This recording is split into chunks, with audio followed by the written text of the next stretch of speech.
জয় মা কালী। সাবস্ক্রাইব করো, মা কালী তোমার পাশে থাকবেন। আর তোমার যদি কোনো প্রবলেম থাকে নিচে কমেন্ট করো, মা কালী ঠিক করে দেবেন। করত অর্জুন, একজন গরিব কিন্তু ভক্তিভরা মানুষ। প্রতিদিন সে গঙ্গার ধারে ফুল তুলে কালীমায়ের আরতি দিত। অর্জুনের ঘর। মা, আজ আমার সংসার বড় বিপদে আছে। ফসল নষ্ট, ঘরে চাল নেই। তুমি যদি একটু দয়া করো মা। হঠাৎ ঝোড়ো বাতাস ঢোকে। কে কে সেখানে? অশরীরী কণ্ঠ।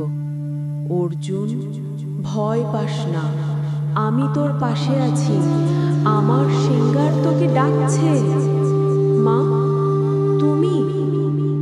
এখনো নয়, সময় এলে আমি নিজেই আসব। গ্রামের লোকেদের ভয়। গ্রাম বুড়ো।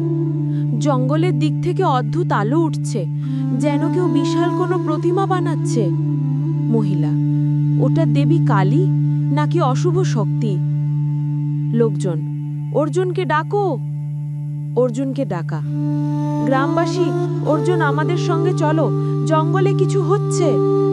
চল, মা যদি ডাকেন আমি যাবই। জঙ্গলের গভীরে রহস্য আলো।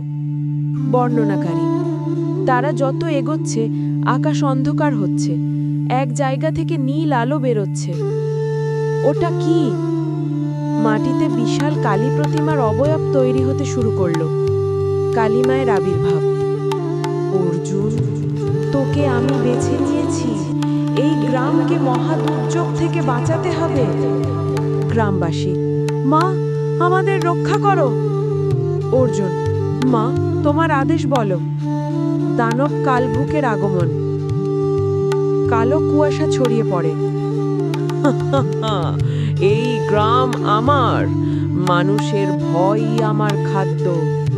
গ্রামবাসী, বাঁচাও মা। অর্জুন, মা, আমাকে শক্তি দাও। দেবীর শক্তি প্রদান। কালীমায়ের কণ্ঠ। অর্জুন, তুই আমার ত্রিশূল ধর, তুই আমার শক্তির অংশ।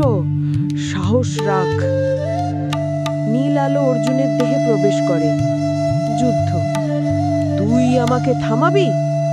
আমি একা নই, আমার সঙ্গে মা আছেন। ভয়ঙ্কর যুদ্ধ। বজ্রপাত, ত্রিশূলের আলো। না, এটা কি শক্তি? দানব ধ্বংস। আশীর্বাদ। কালীমায়ের কণ্ঠ। অর্জুন, তুই সাহসী, আজ থেকে তুই আমার পুত্র সদৃশ ভক্ত। অর্জুন, মা, তোমার কৃপা ছাড়া আমি কিছুই নই। শেষ দৃশ্য। বর্ণনাকারী।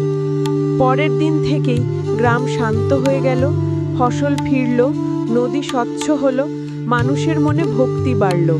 সবাই বলল, জয় মা কালী, জয় মা কালী।